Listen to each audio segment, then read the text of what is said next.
दोस्तों, आप सभी का हमारे चैनल रॉयल नॉवल हिंदी में स्वागत है। इस कहानी को दिल से न लगाएं और एक बात, इसे अपनी जिम्मेदारी पर ही देखें। अध्याय 101। सू जियाओबाई एक पल के लिए स्तब्ध रह गई, फिर हंसने से खुद को नहीं रोक सकी। कुछ ही समय पहले वह इस बात पर शोक व्यक्त कर रहे थे कि धातु और खनिज संसाधन हमेशा अपर्याप्त होते हैं, जिन्हें खरीदने के लिए भारी रकम की आवश्यकता होती है। वह एक ऐसी क्षमता की उम्मीद कर रहा था जो स्वचालित रूप से उसके लिए भूमिगत खनन कर सके। और जैसे ही उसने बोलना समाप्त किया, उसने जो नया सिस्टम फंक्शन अनलॉक किया वह वन क्लिक ऑटो माइनिंग निकला। इस सुविधा के साथ क्या इसका मतलब यह नहीं है कि सू जियाओबाई के पास अब हर दिन हर पल आय का एक बड़ा अतिरिक्त स्रोत होगा?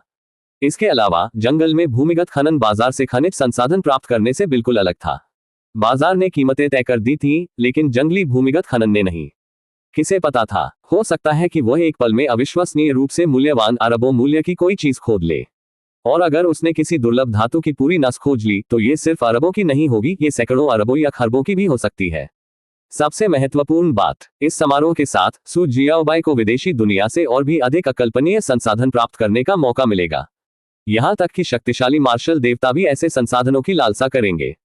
इसे अनलॉक करें, इसे अभी अनलॉक करें। सू जियाओबाई ने बिना किसी हिचकिचाहट के आदेश दिया। 640 मिलियन की कटौती। अनलॉक सफल। जैसे ही सिस्टम अधिसूचना सुनाई दी, वन क्लिक फोजिंग स्पेस के बगल में एक बिल्कुल नया स्थान दिखाई दिया। अंदर पेंगोलिन जैसा दिखने वाला एक जीव दिखाई दिया।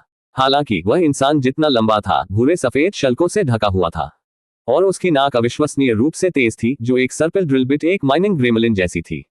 Auto operation. सू जियाओबाई के आदेश से माइनिंग ग्रेमलिन तुरंत गायब हो गया। अगले सेकंड में माइनिंग ग्रेमलिन एक बंजर भूमि में फिर से प्रकट हो गया। कुछ ही दूरी पर क्रूर जानवरों के एक झुंड ने उसकी उपस्थिति को महसूस किया और दहाड़ते हुए उस पर हमला कर दिया। लेकिन माइनिंग ग्रेमलिन को यह नहीं पता था कि डर क्या होता है। यह अपनी ड्रिल जैसी नाक से सभी दिशाओं में हवा को सूंघता था। जैसे ही जानवर अपने खूनी पंजे खोलकर झपटने वाले थे, माइनिंग ग्रेमलिन को अचानक एक विशेष गंध महसूस हुई। वह आगे उछला और उसकी ड्रिल जैसी नाक सीधे जमीन में धंस गई। यह आश्चर्यजनक गति से धंस गया। जब तक जानवर आगे, उसकी उपस्थिति पूरी तरह से गायब हो गई थी। उन्होंने जो देखा वह एक गहरा, बिल्कुल काला छेद था। निराशा में बिखरने से पहले जानवर हताशा में खूंखारने लगे। डिंग। क्लाउड साउंड रॉक की खोज की। डिंग। क्लाउड साउंड रॉक गुना 2 प्राप्त हुआ। डिंग। क्लाउड साउंड रॉक गुना 1 प्राप्त हुआ। डिंग। क्लाउड साउंड रॉक गुना 2 प्राप्त हुआ। उद्धरण चिन्ह डॉट उद्धरण चिन्ह। सिस्टम की अधिसूचना शुरू होने से पहले माइनिंग ग्रेमलिन को मुश्किल से 3 मिनट से भी कम समय के लिए भेजा गया था। सू जियाओबाई के भंडारण स्थान में हवा से एक के बाद एक बड़े करीने से कटे हुए क्लाउड साउंड रॉक प्रकट हुए, हर 5 सेकंड में एक की दर से। ये खनन गति पागल है, और इसकी शुरुआत क्लाउड साउंड रॉक से हुई। यह अद्भुत है। सू जियाओबाई जोर से हंस पड़ी। एक मुट्ठी के आकार के क्लाउड साउंड रॉक की कीमत कम से कम लाखों में थी।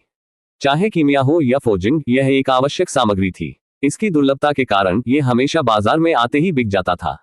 सू जियाओबाई कई बार भाग्यशाली रही थी कि उसे काले बाजार में कुछ मिल गया था, लेकिन उसे हमेशा बड़ी रकम की जरूरत थी। और अब उसे एक पैसा भी खर्च नहीं करना पड़ा। क्लाउड साउंड रॉक उसके हाथों में बरस रहा था। यह केवल सामग्री एकत्रित करना नहीं है, यह पैसा छाप रहा है। इस दर पर एक बार जब मैं पर्याप्त खनिज इकट्ठा कर लेता हूं, तो मैं कुछ ही समय में स्पिरिट हथियारों का एक पूरा बैच बना सकता हूं। और मुनाफा टीएस मैं कल्पना भी नहीं कर सकता। कच्चा खनिज बेचें, क्या मजाक। उन्हें आत्मिक हथियार बनाने से मेरी कुल संपत्ति लगभग 100 गुना बढ़ जाएगी। आखिरकार मार्शल आर्टिस्ट हमेशा स्पिरिट हथियारों के लिए बेताब रहते हैं। अगर मैंने कीमत 50% भी बढ़ा दी, तो भी वे उन्हें खरीदने के लिए संघर्ष करेंगे। ये कहना अतिशयोक्ति नहीं होगी कि यदि सू जियाओबाई ने 100 स्पिरिट हथियार लगाए, तो वे तुरंत बिक जाएंगे। अगर उसने 10,000 भी लगा दिए, तो भी वे कुछ ही समय में चले जाएंगे। खनिज संसाधनों को धन में बदलने का यह उचित तरीका था। System one click auto mining को अपग्रेड करने में कितना खर्च आता है? इतने सशक्त फंक्शन के साथ सू जियाओबाई इसे अपग्रेड कैसे नहीं कर सकती थी? स्तर 2:32 मिलियन स्पिरिट सिक्के। खनन ग्रेमलिन्स 2। स्तर 3 रेशियो 160 मिलियन स्पिरिट सिक्के। खनन ग्रेमलिन्स 3। स्तर 4 रेशियो 800 मिलियन स्पिरिट सिक्के।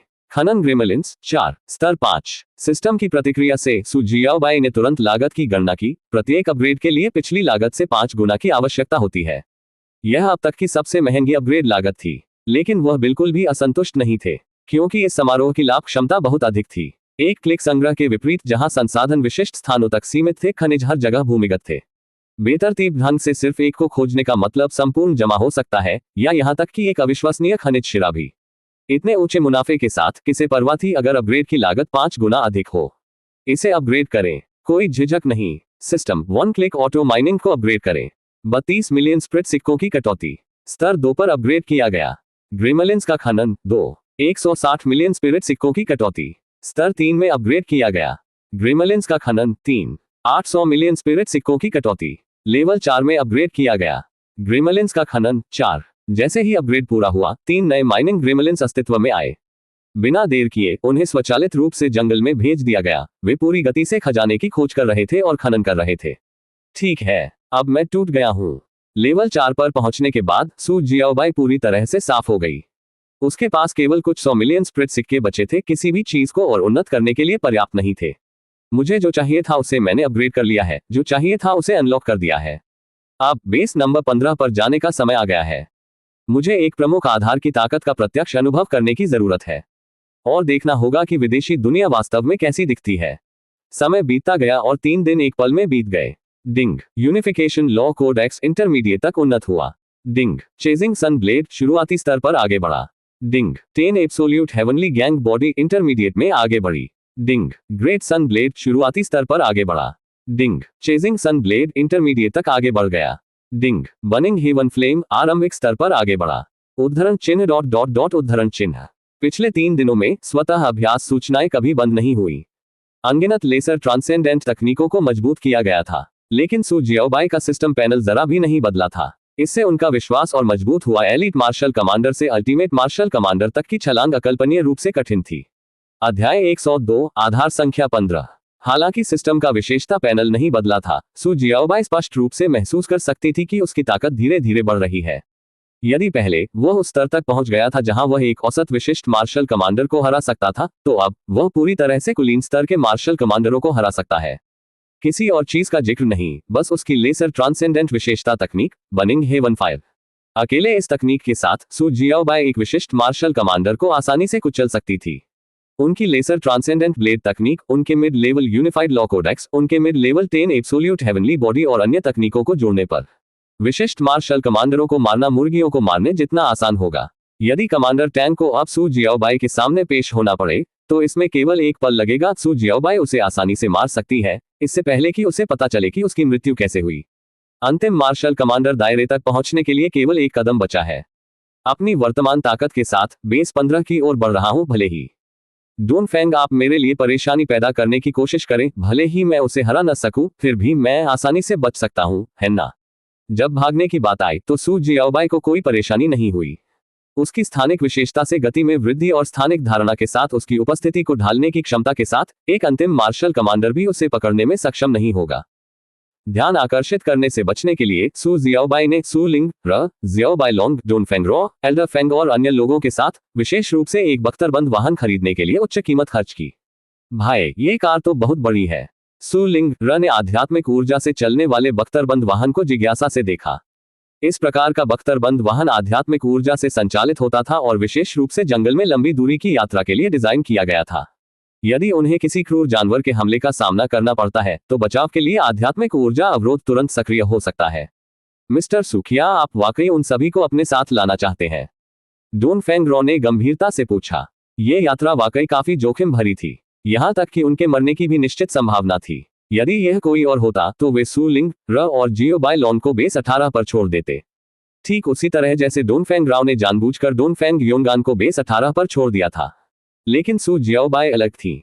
चाहे वह स्थान कितना भी कठिन या खतरनाक क्यों न हो, उसे सू लिंग र को अपने साथ लाना पड़ा। उसे किसी और पर भरोसा नहीं था, केवल उसकी अपनी सुरक्षा ही सबसे सुरक्षित थी। इसके अलावा सू जियाओबाई ने अन्य तैयारियां भी की थी। Swish swish swish. काले लबादे पहने 10 आकृतियां तेजी से सू जियाओबाई के सामने प्रकट हुई। ये वे हैं। वे और भी मजबूत हो गए हैं। डोन फेंग रॉ और एल्डर फेंग दोनों हैरान थे। पशु ज्वार के दौरान उन्होंने व्यक्तिगत रूप से इन छायादार आकृतियों को 2 एस रैंक जानवरों को सहजता से मारते हुए देखा था, इसलिए उन्हें स्वाभाविक रूप से उनकी ताकत के बारे में कुछ समझ थी। अब उन्हें दोबारा देखकर वे इनमें से प्रत्येक आकृति से निकलने वाले भारी दबाव को स्पष्ट रूप से महसूस कर सकते हैं। यह आभा स्वयं सू जियाओबाई से कमजोर नहीं थी। वे मेरे अधीनस्थ हैं। वे हमारी सुरक्षा सुनिश्चित करते हुए बाहर हमारा पीछा करेंगे। सू जियाओबाई मुस्कुराए। चलो चलें, प्रस्थान का समय हो गया है। डोन फेंग रॉ और एल्डर फेंग ने एक दूसरे पर नजरें डाली। दोनों ने एक दूसरे की आंखों में आश्चर्य देखा। एक उच्च रैंकिंग मार्शल जनरल के पास वास्तव में 10 उच्च रैंकिंग मार्शल जनरल होते हैं और उनमें से प्रत्येक एक शीर्ष स्तरीय विशेषज्ञ होता है। वास्तव में यह मिस्टर कौन था? सू बेस 18 और बेस 15 के बीच की दूरी 1000 किलोमीटर से अधिक थी। रास्ते में उन्हें कई जानवरों से प्रभावित क्षेत्रों से गुजरना पड़ा। शक्तिशाली जानवरों से टकराने से बचने के लिए अधिकांश लोग चक्कर लगाते थे, जिससे अनजाने में उनकी यात्रा की दूरी और समय बढ़ जाता था। लेकिन सू जियाओबाई का समूह अलग था। वे जानबूझकर खतरनाक क्षेत्रों से होकर सीधे सबसे खतरनाक क्षेत्रों की ओर चले गए। सबसे पहले डोनफेंग रॉ और एल्डर फैंग थोड़े चिंतित थे। आखिरकार इन खतरे वाले क्षेत्रों में एस रैंक के जानवर थे और वे उन पर हमला करने के लिए जानवरों की एक सेना को भी उकसा सकते थे। लेकिन जल्द ही उन्हें एहसास हुआ कि उनकी चिंताएं अनावश्यक थीं। 10 छायादार आकृतियों ने बख्तरबंद वाहन को घेर लिया, वाहन से धीमी गति से उसके साथ तालमेल बिठाते हुए। जैसे ही एक जानवर उनकी दृष्टि रेखा में आया, वे बिना किसी हिचकिचाहट के आगे बढ़ गए, अपने रास्ते में आने वाली हर चीज को मार डाला। इस प्रकार उनकी यात्रा व्यवहारिक रूप से निर्बाध, बिना किसी रुकावट के थी। जिस स्थान तक पहुंचने में पूरा दिन और रात लग जाना चाहिए था, उसे वे आधे दिन से भी कम समय में पूरा करने में सफल रहे। दूर से वे पहले से ही बेस 15 की ऊंची दीवारें देख सकते थे। जैसा कि एक प्रमुख आधार से अपेक्षा की जाती है, ये वास्तव में बहुत बड़ा है। सू जियाओबाई चिल्लाए बिना नहीं रह सकी। दूर से ये छायादार दीवारों के एक लंबे खंड जैसा लग रहा था, इतना प्रभावशाली नहीं लग रहा था। लेकिन जैसे जैसे वे करीब आए, उन्हें एहसास हुआ कि यह वास्तव में कितना विशाल था। दीवारों की पूरी लंबाई देखने के लिए एक नजर पर्याप्त नहीं थी। इससे अकेले पता चला कि बेस 15 बेस 18 से कहीं अधिक बड़ा था, न केवल थोड़ा सा, बल्कि बहुत अधिक मात्रा में। जैसे ही वे निकट आए, छायादार आकृतियां चुपचाप पीछे हट गईं और उन्हें जानवरों का शिकार करने के लिए अन्यत्र भेज दिया गया। सू जियाओबाई का समूह आसानी से बेस 15 में प्रवेश कर गया। चारों ओर देखने पर 2 शब्द दिमाग में आए: समृद्धि। ये बिल्कुल भी सर्वनाश से जूझ रहे शहर की तरह नहीं दिखता है, बल्कि ये शांति के युग के एक शीर्ष स्तरीय आर्थिक शहर जैसा दिखता है, जहां तक नजर जाती है गगनचुंबी इमारतों से भरा हुआ है। बेस 15 की जनसंख्या 60 मिलियन है, बेस 18 की जनसंख्या से 12 गुना। स्वाभाविक रूप से यहाँ योद्धाओं और शक्तिशाली व्यक्तियों की संख्या भी कहीं अधिक है। एक अरबपति होने के नाते सू जियाओबाई को होटल या किराए की कोई चिंता नहीं थी। उन्होंने सीधे बाहरी इलाके में 10 मिलियन में एक विला खरीदा। कितना घटिया! सू जियाओबाई आहें भरने के अलावा कुछ नहीं कर सकी। सिस्टम के कार्यों में कई 100 अरब खर्च करने के बाद विला और लग्जरी कारों जैसी चीजों को देखने पर उन्हें हास्यास्पद रूप से सस्ता महसूस हुआ। अपनी विशेष पहचान के कारण डोनफेंग राव और एल्डर फैंग ने मुखौटे और लबादे पहनना चुना। लेकिन बेस 15 में ऐसी पोशाक बेहद आम थी, इसलिए किसी ने उन पर कोई ध्यान नहीं दिया। ठीक वैसे ही वे आसानी से बेस 15 में बस गए। सू लिंगर बहुत खुश थी। जियाओबाई लॉन के साथ उत्साह से दौड़ रही थी, अपने दिल की सामग्री के साथ खेल रही थी। हम कब कार्रवाई करेंगे? नहाने और कपड़े बदलने के बाद समूह भोजन के लिए एकत्र हुआ। सू जियाओबाई ने पूछा। परसों। डोनफेंग परिवार के संपर्कों और एल्डर फैंग के भरोसेमंद अधीनस्थों को पहले स्थिति की जांच करने और एक संपूर्ण योजना तैयार करने की आवश्यकता है। डोनफेंग रॉ ने गंभीरता से उत्तर दिया। ठीक है, तो मैं इसे आप पर छोड़ दूंगा। जब सब कुछ तैयार हो जाए तो बस मुझे बता देना। सू जियाओबाई ने लापरवाही से जवाब दिया। उनकी मौजूदा ताकत के साथ इस मिशन ने उनके लिए कोई वास्तविक चुनौती पेश नहीं की। एकमात्र वास्तविक चिंता डोनफेंग यू थी। इसलिए अपना भोजन समाप्त करने के बाद सू जियाओबाई सीधे बेस 15 के वॉरियर हॉल की ओर चले गए। उन्होंने एक नए पहचान पत्र के लिए पंजीकरण कराया और कुछ नई खोज करने की उम्मीद में इंजिल मंडप में टहले। हालांकि उनकी निराशा के लिए मंडप की उच्चतम स्तरीय तकनीकें केवल माइक्रो लेवल पर थीं, बेस 18 के समान। लेकिन उसे कुछ दिलचस्प बात पता चली। शक्ति की इकाई है तारा। एस रैंक प्रशिक्षण कक्ष के अंदर सू जियाओबाई ने एक नई शक्ति मूल्यांकन प्रणाली के बारे में सीखा। एक स्टार इक्वल्स 10,000 किलोग्राम, आमतौर पर एक जूनियर मार्शल जनरल की ताकत। 10 स्टार इक्वल्स 100,000 किलोग्राम, एक वरिष्ठ मार्शल जनरल का स्तर। 100 स्टार इक्वल्स 1 मिलियन किलोग्राम, एक औसत मार्शल कमांडर की ताकत। 1000 स्टार इक्वल्स 10 मिलियन किलोग्राम, एक विशिष्ट मार्शल कमांडर का स्तर। 10,000 स्टार इक्वल्स 100 मिलियन किलोग्राम, एक परम मार्शल कमांडर की ताकत। मुझे आश्चर्य है, मेरी ताकत अब कितने सितारों पर है। जैसे ही सू जियाओबाई ने अपनी मुट्ठी उठाई और मुक्का मारा, उसकी आंखें चमक उठी। अध्याय 103, एक दिन में 128.8 अरब का भारी मुनाफा। बूम! एक ही मुक्के से मरकरी डमी की छाती धंस गई, जिससे मुट्ठी के आकार का गड्ढा हो गया। सू जियाओबाई ने ऊपर देखा और डिस्प्ले स्क्रीन पर संख्याएं आसमान छू गईं। एकल अंक से लेकर दहाई, सैकड़ों, हजारों तक। अंततः संख्या 1679 पर रुकी। 1679 सितारे, जिसका अर्थ है 16.79 मिलियन किलोग्राम बल। यह विशिष्ट मार्शल कमांडर स्तर के अंतर्गत आता है। सू जियाओबाई ने अफसोस से अपना सिर हिलाया। लेकिन अगर उस समय कोई और प्रशिक्षण कक्ष में होता तो वे इतने चौंक जाते कि उनकी आंखें बाहर आ सकती थी। आखिरकार सु जियाओबाई केवल एक उन्नत मार्शल जनरल थी। फिर भी केवल एक साधारण मूके से उसने एक विशिष्ट मार्शल कमांडर की शक्ति प्रकट कर दी थी। इसके बारे में सोचना ही भयावह था। आइए पूरी ताकत से फिर से प्रयास करें। सु जियाओबाई ने अपनी हथेली पलटी और मूर्तिकला चंद्रमा अजूर ड्रैगन को बाहर निकाला। उसकी आभा डूब गई, उसका रुख एक दृढ़ घोड़े की मुद्रा में फैल गया और उसके हाथ में मूर्तिकला चंद्रमा नीला ड्रैगन धीरे धीरे उठा। उसकी उपस्थिति बिना म्यान की तलवार की तरह हो गई जो सीधे आकाश में छेद कर रही थी। सभी कानून एक पर लौटे। चेजिंग सन स्ट्राइक। आसपास की आध्यात्मिक ऊर्जा हिंसक रूप से खींची गई थी और उसी समय मूर्तिकला चंद्रमा एजोर ड्रैगन से सूर्य जैसी एक चमक उभरी थी। स्लैश। अचानक और शक्तिशाली प्रहार के साथ बूम, एक गगनभेदी विस्फोट से प्रशिक्षण कक्ष भर गया और पारे की डमी पर अत्यधिक बल डाला गया। पारा डमी का आधा शरीर लगभग विकृत हो गया था। स्क्रीन पर संख्याओं में बेतहाशा उतार चढ़ाव आया। जल्द ही अंक व्यवस्थित हो गए। 8,997 सितारे। चौंका देने वाला 89.97 मिलियन किलोग्राम बल। अल्टीमेट मार्शल कमांडर स्तर से केवल 10 मिलियन किलोग्राम दूर। मेरा पूरी ताकत से हमला मेरे नियमित मुके से लगभग 5 गुना अधिक मजबूत है। बुरा नहीं है। इस चीज के साथ ताकत मापना पूरी तरह से सरल हो गया है। अब मैं एक नजर में अपनी शक्ति का स्तर स्पष्ट रूप से देख सकता हूं। इससे पहले सु जियाओबाई केवल अपनी भावनाओं के आधार पर अपनी ताकत का अनुमान लगा सकती थी, लेकिन अब उसके पास ऐसे सटीक डेटा के साथ वह अपनी शक्ति के स्तर का सटीक अनुमान लगा सकता है। आइए कुछ और प्रहार करने का प्रयास करें। सु जियाओबाई ने लगातार 3 स्लैश लगाए। 9,002 सितारे, 8,993 सितारे, 8,996 सितारे। प्रत्येक प्रहार की शक्ति में थोड़ा परिवर्तन होता था, लेकिन मतभेद न्यूनतम थे। यह ध्यान रखना महत्वपूर्ण था कि इतनी अच्छी डिग्री तक ताकत को नियंत्रित करना अविश्वसनीय रूप से दुर्लभ था। अधिकांश मार्शल कलाकारों की प्रत्येक हमले के साथ शक्ति में महत्वपूर्ण उतार चढ़ाव होता था जो उनकी ताकत पर कमजोर नियंत्रण का प्रदर्शन करता था। केवल तभी जब प्रत्येक हमले में अंतर का एक छोटा सा अंतर हो, कोई अपनी शक्ति पर अपनी पूर्ण महारत साबित कर सकता है। यह इस बात का प्रमाण था कि वन क्लिक कल्टीवेशन और वन क्लिक प्रैक्टिस ने सु जियाओबाई को कितना फायदा पहुंचाया था। दिलचस्प। प्रमुख आधार की तकनीक वास्तव में असाधारण है। इसके बाद सु जियाओबाई ने बेस नंबर 15 पर पिल ट्रेजर पवेलियन का दौरा किया। बेस नंबर 18 की तुलना में बेस नंबर 15 का पिल ट्रेजर पवेलियन बड़ा और अधिक भव्य था। पूरी 40 जोड़ मंजिला इमारत पूरी तरह से इसकी थी। उसने सरसरी निगाह से अंदर देखा। ग्रेड 7 से नीचे की सभी गोलियां खुली कीमत पर थीं और सीधी खरीद के लिए उपलब्ध थीं। ग्रेड 7 और उससे ऊपर की गोलियों के लिए उन्हें नीलाम कर दिया गया, जिससे अन्य मार्शल कलाकारों के खिलाफ प्रतिस्पर्धा की आवश्यकता हुई।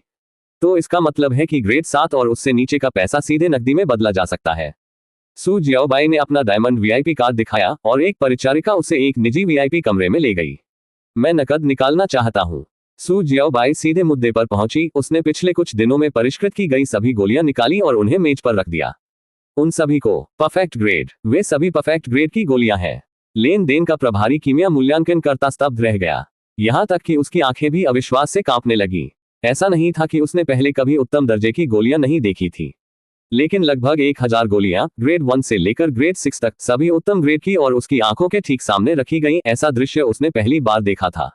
मूल्य का अनुमान लगाएं। सु जियाओबाई ने लापरवाही से चाय का एक घूंट लिया। अब उसे निशाना बनाए जाने या ईर्ष्यालु होने की चिंता नहीं थी। पहले जब वह कमजोर था तो उसे शांत रहना पड़ता था, इस डर से कि एक बार पता चलने पर उसकी जान खतरे में पड़ जाएगी। लेकिन अब चीजें अलग थी। उसकी वर्तमान ताकत के साथ पूरे बेस नंबर 15 में जब तक डोनफेंग यू ने व्यक्तिगत रूप से कोई कदम नहीं उठाया, कोई भी उसका मुकाबला नहीं कर सका। अंत में उनकी 1000 गोलियों का मूल्य 56.6 बिलियन था। ग्रेड 1 से ग्रेड 4 तक की अधिकांश गोलियां अधिक मूल्य की नहीं थी। असली पैसा ग्रेड 5 और ग्रेड 6 की गोलियों से आया था। ग्रेड 5 और 6 की गोलियां अरबों से लेकर दसियों अरबों प्रति गोली के मूल्य की थी और उत्तम ग्रेड वाली गोलियां और भी अधिक मूल्यवान थी। पिल ट्रेजर पवेलियन के बाद सु जियाओबाई ने बीस्ट ट्रेजर पवेलियन का दौरा किया। बेस नंबर 18 के विपरीत, जहां बीस्ट ट्रेजर पवेलियन काले बाजार में छिपा हुआ था, यहां पिल ट्रेजर पवेलियन की तरह इसकी अपनी गगनचुंबी इमारत थी। बीस्ट ट्रेजर पवेलियन में डायमंड वीआईपी के रूप में सु जियाओबाई को उच्चतम स्तर का उपचार मिला। उन सभी को नकद करो। सु जियाओबाई ने हाल के दिनों में इकट्ठा की गई अधिकांश पशु सामग्री बेच दी। हालांकि चूंकि उन्हें अभी भी कीमिया के लिए कुछ की आवश्यकता थी, इसलिए उन्होंने दुर्लभतम को अपने पास रख लिया, जिसके परिणामस्वरूप कुल 18.2 बिलियन का नकद आउट हुआ। अंत में सु जियाओबाई ने स्वर्गीय हथियार मंडप का दौरा किया। बेस नंबर 18 के विपरीत, जहां कोई शाखा नहीं थी, यहां बेस नंबर 15 पर हेवनली वेपन पवेलियन, पिल ट्रेजर पवेलियन और बीस्ट ट्रेजर पवेलियन के साथ बाजार में 3 प्रमुख ताकतों में से एक था। मैं यहाँ आध्यात्मिक हथियार बेचने आया हूँ। मैं यहाँ आध्यात्मिक हथियार बेचने आया हूँ। सू जियाओबाई ने अपने सभी जाली शुरुआती आध्यात्मिक हथियार एक्सचेंज काउंटर पर रख दिए। उसने अपने 10 छाया रक्षकों को पहले से ही उपयुक्त हथियारों से सुसज्जित कर दिया था और ये सभी अतिरिक्त थे। कुल 18 आध्यात्मिक हथियार। इतनी बड़ी मात्रा को देखकर मूल्यांकनकर्ता आश्चर्य प्रकट करने से खुद को नहीं रोक सका। आखिरकार आध्यात्मिक हथियारों का आदान प्रदान करने वाले मार्शल कलाकारों के पास आमतौर पर उन्हें प्राप्त करने के कुछ ही तरीके होते थे, उन्हें जंगल से लूटना या केवल भाग्य के माध्यम से प्राप्त करना। गोलियों के विपरीत, जिन्हें एक कीमियागर की तलाश करके परिष्कृत किया जा सकता था, आध्यात्मिक हथियारों को बनाने के लिए विशेष उपकरण और एक उच्च स्तरीय फोर्जिंग मास्टर की आवश्यकता होती थी, जिनमें से अधिकांश स्वर्गीय हथियार मंडप के लिए काम करते थे। सही फौज और पेशेवर उपकरणों के बिना एक शुरुआती आध्यात्मिक हथियार भी बनाना लगभग असंभव था। गहन मूल्यांकन के बाद हेवनली वेपन पवेलियन ने उन्हें प्रति हथियार 3 बिलियन की औसत कीमत पर खरीदा। कुल 54 अरब। तो बस कुछ ही दिनों में गोली की बिक्री 56.6 बिलियन, पशु सामग्री 18.2 बिलियन, आध्यात्मिक हथियार 54 अरब, कुल 128.8 बिलियन। उसने लापरवाही से अपनी छाया को राक्षसों का शिकार करने दिया, फिर लूटी गई सामग्री का उपयोग कीमिया और फोर्जिंग के लिए किया और कुछ ही दिनों में उसने 1.288 ट्रिलियन की आश्चर्यजनक राशि जमा कर ली। पैसा कमाने की यह गति, यहां तक कि वारियर हॉल पर छापा मारने की भी तुलना नहीं की जा सकती। अध्याय 104 साधना योग्यता उच्च सिस्टम। मेरे ऑटो प्रैक्टिस फंक्शन को तुरंत अपग्रेड करें। हाथ में पैसा होने पर सू जियाओबाई ने जरा भी संकोच नहीं किया और निर्णायक रूप से आदेश जारी किया। केवल 2 दिनों में वह कुछ परेशानी खड़ी करने के लिए डोनफैंग परिवार की ओर जाएगा। इससे पहले सू जियाओबाई के लिए सबसे उपयोगी चीज कोई और नहीं बल्कि स्वचालित खेती और स्वचालित अभ्यास था। विशेष रूप से स्वचालित अभ्यास। प्रत्येक अतिरिक्त लेसर ट्रांसेंडेंट साधना तकनीक का उन्होंने सफलतापूर्वक अभ्यास किया, जिसका अर्थ था स्वयं की रक्षा करने की एक मजबूत क्षमता। भले ही वह अंततः अपने मिशन में असफल हो गया, कम से कम वह एक अल्टीमेट मार्शल कमांडर के हाथों अपनी जान नहीं गंवाएगा। इसलिए स्वचालित अभ्यास सू जियाओबाई की सबसे बड़ी निर्भरता बन गई थी। 26.2144 बिलियन की कटौती की गई, वन क्लिक अभ्यास स्थान को स्तर 18 तक उन्नत किया गया और अंतरिक्ष समय प्रवाह दर को 131.072 गुना से बढ़ाकर 262.144 गुना कर दिया गया। 52.4288 बिलियन की कटौती की गई, वन क्लिक प्रैक्टिस स्पेस को लेवल 19 में अपग्रेड किया गया और स्पेस टाइम प्रवाह दर को 262.144 गुना से बढ़ाकर 524.288 गुना कर दिया गया। ऐसे ही एक पल में 78.6 बिलियन खर्च हो गए टिल्ड। भले ही सू जियाओबाई 20 के स्तर पर 5वें अभ्यास स्लॉट को अनलॉक करने के लिए एक बार और ऊपर जाना चाहती थी, लेकिन आवश्यक 100 बिलियन बहुत अधिक था। कम समय में इतना धन इकट्ठा करने का कोई उपाय नहीं था। हालांकि एक क्लिक अभ्यास की अंतरिक्ष समय प्रवाह दर में उल्लेखनीय वृद्धि के साथ भविष्य में लेसर ट्रांसेंडेंट तकनीकों को विकसित करने में पूरा दिन भी नहीं लगेगा। शुरुआती स्तर तक पहुंचने के लिए बस कुछ घंटे ही पर्याप्त होंगे। यहां तक कि मध्यवर्ती स्तर तक पहुंचने में केवल आधा दिन लगेगा और उन्नत या चरम स्तर तक पहुंचना बहुत तेज होगा। अब जब स्वचालित अभ्यास पर ध्यान दिया गया तो अगला कदम स्वचालित खेती थी। 26.2144 बिलियन की कटौती की गई, एक क्लिक खेती की जगह को 19 के स्तर तक उन्नत किया गया और अंतरिक्ष समय प्रवाह दर को 2097.152 गुना से बढ़ाकर x गुना कर दिया गया। स्वचालित खेती 4.41 मिलियन गुना गति, स्वचालित अभ्यास 520.000 गुना गति। दोनों अकल्पनीय भयानक स्तर पर पहुंच गए थे। इसके साथ 1000 miles to the west technique को शुरुआती स्तर तक पहुंचने में केवल 3 दिन लगेंगे। जहां तक 10 absolute heavenly body, unified law codex और इमूवेबल किंग सूत्र का सवाल है, वे सभी सिर्फ एक और दिन में मध्यवर्ती स्तर तक पहुंच जाएंगे। और मेरा साधना क्षेत्र, मैं पहले से ही एक उन्नत मार्शल जनरल हूं, मार्शल कमांडर बनने से केवल एक कदम दूर। यह अंतिम चरण, एक बार जब मैं इसे पार कर लूंगा तो यह पूर्ण पुनर्जन्म होगा। सू जियाओबाई की आंखें चमक उठी। मार्शल कमांडर स्तर से नीचे सभी मात्र चींटियां हैं।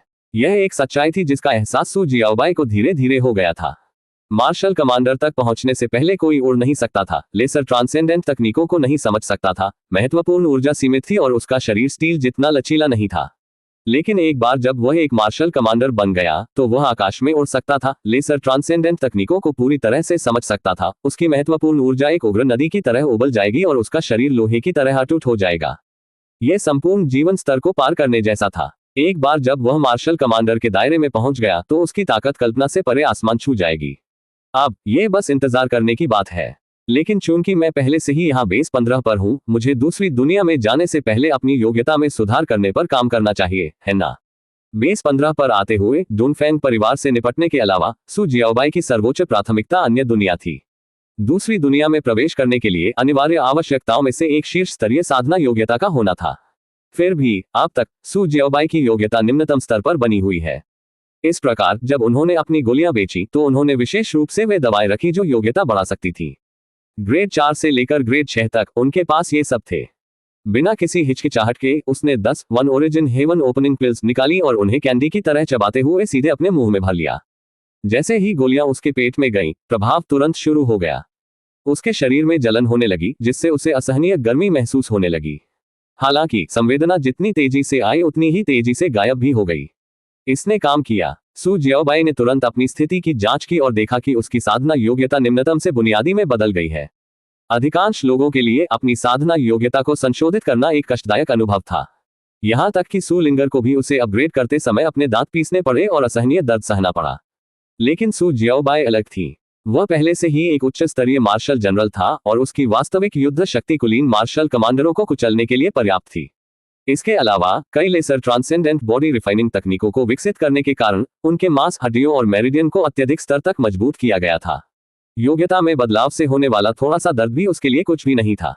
बिना किसी हिचकिचाहट के उसने ग्रेड 5 की ढेर सारी गोलियां निगल ली। ये ग्रेड -5 गोलियां अविश्वसनीय रूप से मूल्यवान थी। केवल एक ही बेस 18 के योद्धाओं के बीच युद्ध भड़का सकती थी। बेस 15 पर भी वे अत्यधिक प्रतिष्ठित थे। फिर भी सू जियाओबाई ने उन्हें नाश्ते की तरह अपने मुंह में डाल लिया और बिना किसी परवाह के उन्हें कुरकुरा चबाया। जैसे ही जलन वापस आई, उसकी योग्यता एक बार फिर विकसित हो गई। मूल से मध्यवर्ती। एक बार जब ग्रेड 5 की गोलियां खत्म हो गईं, तो सू जियाओबाई ग्रेड 6 की गोलियां लेने लगी। अगर किसी ने यह दृश्य देखा तो शायद उसका दिल टूट जाएगा।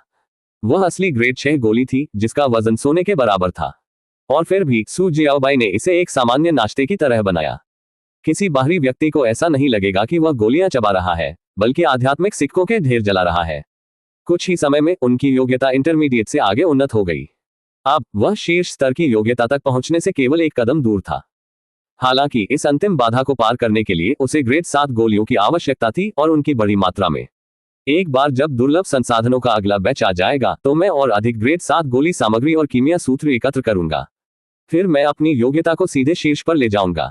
ग्रेड 7 की गोलियों का मूल्य कल्पना से परे था। उस समय एक ग्रेड 7 कियान युआन सोल रिटर्निंग पिल को परिष्कृत करने के लिए डोनफेंग रॉ को 5 लेसर ट्रांसेंडेंट तकनीकों का व्यापार करना पड़ा था, जिनमें से एक विशेषता आधारित लेसर ट्रांसेंडेंट तकनीक भी थी। हालांकि योग्यता संशोधित करने वाली गोलियां कियान युआन सोल रिटर्निंग पिल जितनी मूल्यवान नहीं थी, लेकिन उनकी ग्रेड 7 स्थिति ने ही उन्हें असाधारण रूप से महंगा बना दिया था।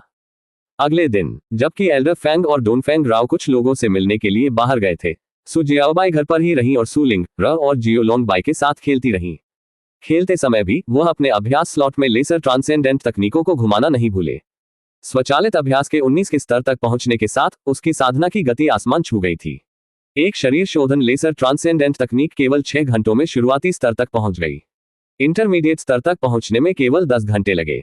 इसलिए 1000 miles to the west technique को यथास्थान बनाए रखने के अलावा उन्होंने अन्य 3 स्लॉटों को लगातार घुमाया।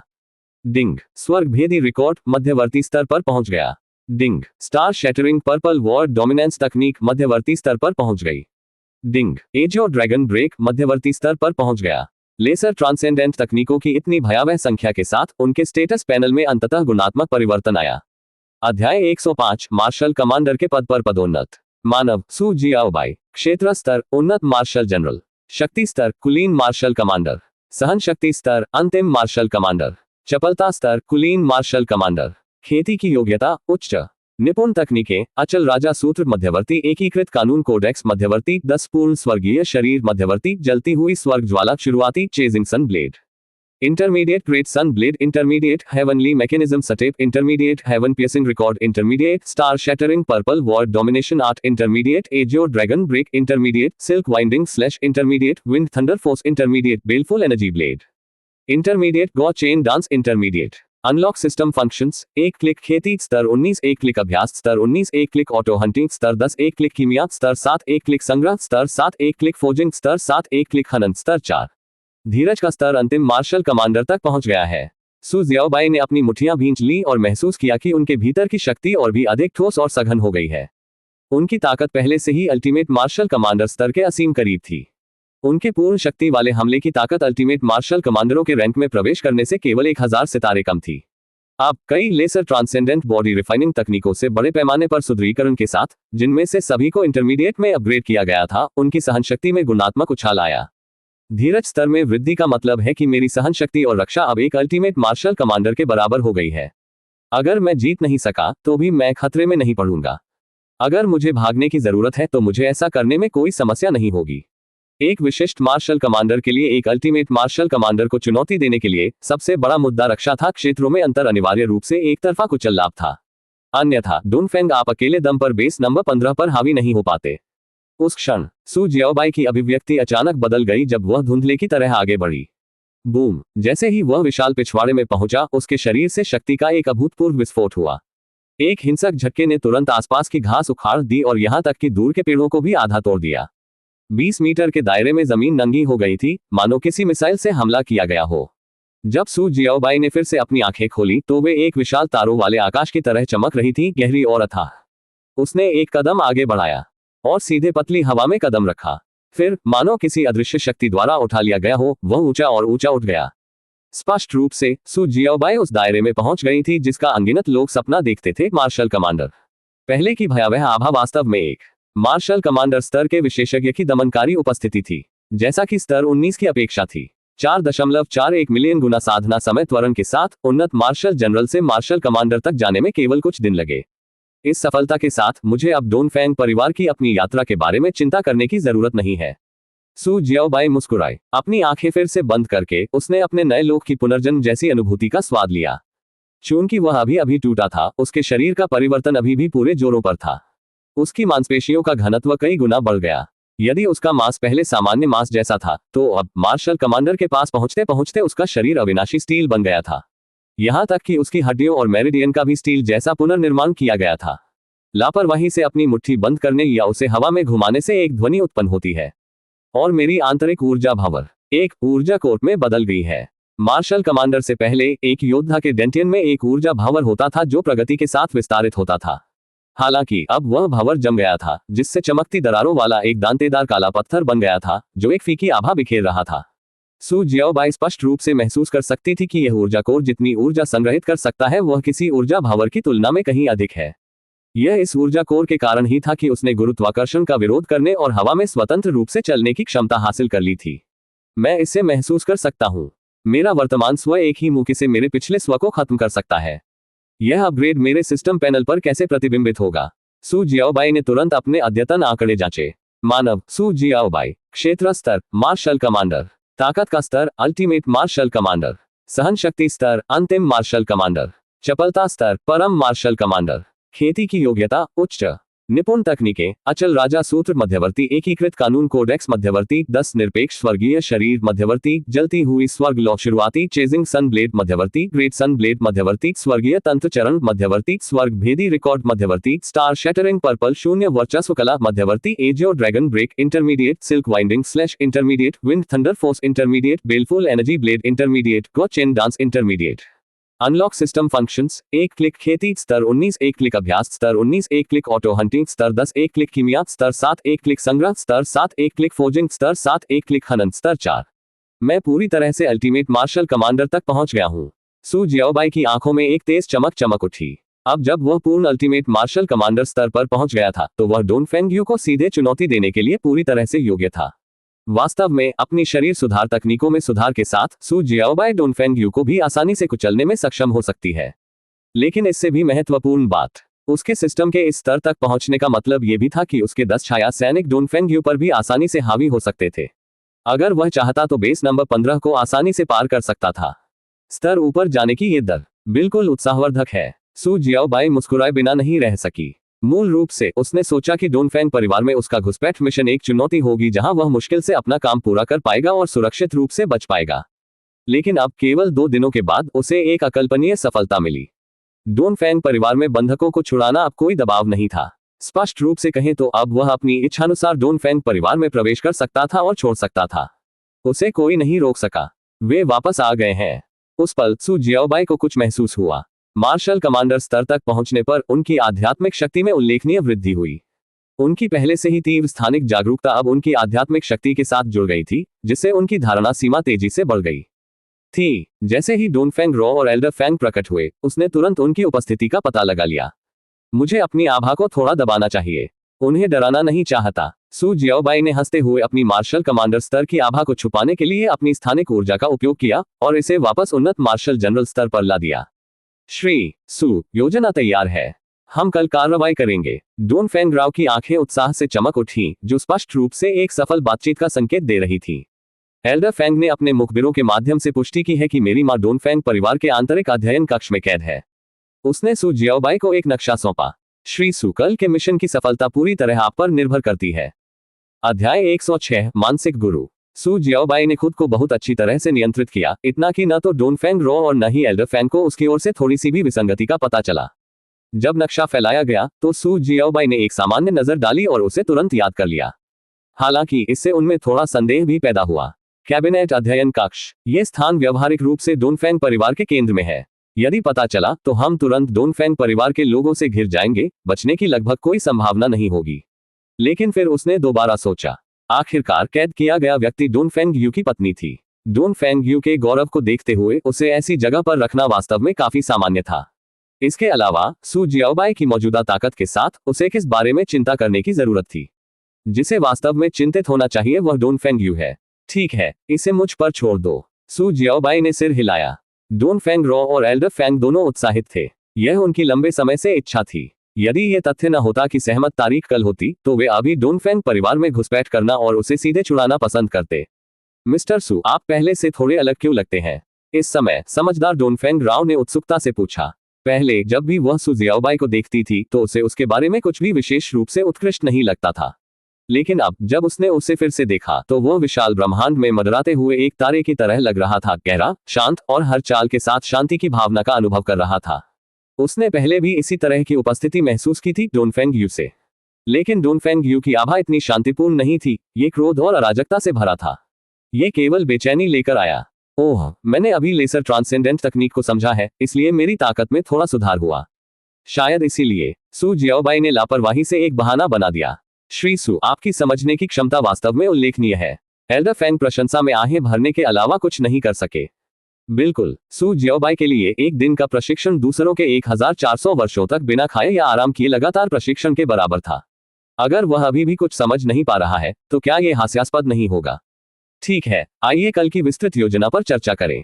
सू जियाओबाई ने विषय बदल दिया। डोनफेंग परिवार में घुसपैठ के दिन सू जियाओबाई ने सू लिंग, र और जियोबाई लॉन्ग को घर पर छोड़ दिया। डोनफेंग राव, एल्डर फेंग और सू जियाओबाई ने डोनफेंग परिवार की विशेष वर्दी पहन ली और डोनफेंग एस्टेट के पश्चिमी पीछे की ओर से चुपचाप प्रवेश कर गए। बेस 15 में नंबर 1 परिवार के रूप में डोनफेंग एस्टेट विशाल था। यहां तक कि अगर कोई एस्टेट के चारों ओर स्पिरिट से चलने वाली कार चलाता है तो उसे एक पूरा चक्कर पूरा करने में कम से कम 10 मिनट लगेंगे। उन तीनों ने अपने चेहरे ढक लिए, अपनी उपस्थिति छिपाए और स्थिर गति से आगे बढ़े, धीरे धीरे संपत्ति के केंद्रीय क्षेत्र के पास पहुंचे। मैं जानता था, इससे पहले कि वे करीब पहुंचते, सू जियाओबाई को पहले से ही कुछ गड़बड़ का एहसास हो गया था। उनकी आध्यात्मिक धारणा अब भयानक रूप से शक्तिशाली थी। डोनफेंग संपत्ति के आधे हिस्से को कवर करना कोई समस्या नहीं थी। हालांकि उन्हें केवल कुछ धुंधली आभा का एहसास हुआ, ये पुष्टि करने के लिए पर्याप्त था कि तथाकथित कैबिनेट अध्ययन कक्ष के अंदर कोई सामान्य लोग नहीं थे। इसके बजाय यह आध्यात्मिक हथियार चलाने वाले उच्च श्रेणी के मार्शल जनरलों से भरा हुआ था, जो चुपचाप इंतजार कर रहे थे। इतना ही नहीं, बल्कि पूरे कैबिनेट अध्ययन कक्ष के चारों ओर मार्शल जनरल भी हाथ में हथियार लेकर खड़े थे। उनमें से कई सामान्य मार्शल कमांडर भी थे, साथ ही एक विशिष्ट मार्शल कमांडर भी थे। यह आभा, ये दूसरों की तुलना में अधिक मजबूत है। अगर मैं गलत नहीं हूं तो ये डोनफेंग परिवार के पितामह डोनफेंग यू ही होंगे। सू जियाओबाई की आंखें चमक उठी। हालांकि डोनफेंग यू ने उसकी आभा को पूरी सीमा तक दबा दिया था, सू जियाओबाई की स्थानिक रूप से बढ़ी हुई आध्यात्मिक धारणा के सामने वह पूरी तरह से उजागर हो गया था। ठीक है, जो भी हो, मैं वैसे भी ऊब गया हूं। देखते हैं डोनफेंग परिवार किस तरह का भव्य शो आयोजित करना चाहता है। सू जियाओबाई ने जाल का खुलासा नहीं किया। अनजान होने का नाटक करते हुए वह कैबिनेट स्टडी रूम की ओर कदम दर कदम डोनफेंग रॉ और एल्डर फेंग का पीछा कर रहा था। क्षण भर बाद वे अध्ययन कक्ष की ओर जाने वाले गलियारे से गुजरे और तेजी से भीड़ को छोड़कर पूरी गति से कैबिनेट अध्ययन कक्ष की ओर बढ़े। यहां थे, डोनफेंग रॉ उत्साह से फुसफुसाया। वे अध्ययन कक्ष के प्रवेश द्वार पर पहुंचे और बिना किसी हिचकिचाहट के दरवाजे को धक्का देकर खोल दिया। लेकिन जैसा कि सू जियाओबाई ने पहले ही महसूस कर लिया था, उस व्यक्ति का कोई संकेत नहीं था जिसे डोनफेंग राव अंदर ढूंढ रहा था। इसके बजाय जो चीज उनका इंतजार कर रही थी वह आध्यात्मिक हथियारों को पकड़े हुए उच्च श्रेणी के मार्शल जनरलों की एक पंक्ति थी। उनकी निगाहें शत्रुता से भरी हुई थी। धिक्कार है, यह एक जाल है। एल्डर फैंग की अभिव्यक्ति में भारी बदलाव आया। उसने मुड़कर भागने की कोशिश करते हुए तुरंत डोनफेंग राव को पकड़ लिया, जोर जोर से, जोर से, जोर से। हालांकि परछाइयां तेजी से उनके पीछे आ गईं, हर कोई एक उच्च श्रेणी का मार्शल जनरल था। श्री सु डोनफेंग राव सु जियाओबाई की ओर मुड़ी, उसकी आंखें विनती कर रही थी। सु जियाओबाई की ताकत के साथ कमांडर तांग को आसानी से हराने में सक्षम उच्च रैंकिंग वाले मार्शल जनरलों के घेरे से बाहर निकलना मुश्किल नहीं होना चाहिए। बहुत देर हो चुकी है। सु जियाओबाई की नजर कैबिनेट स्टडी रूम के सामने वाले कमरे की ओर चली गई।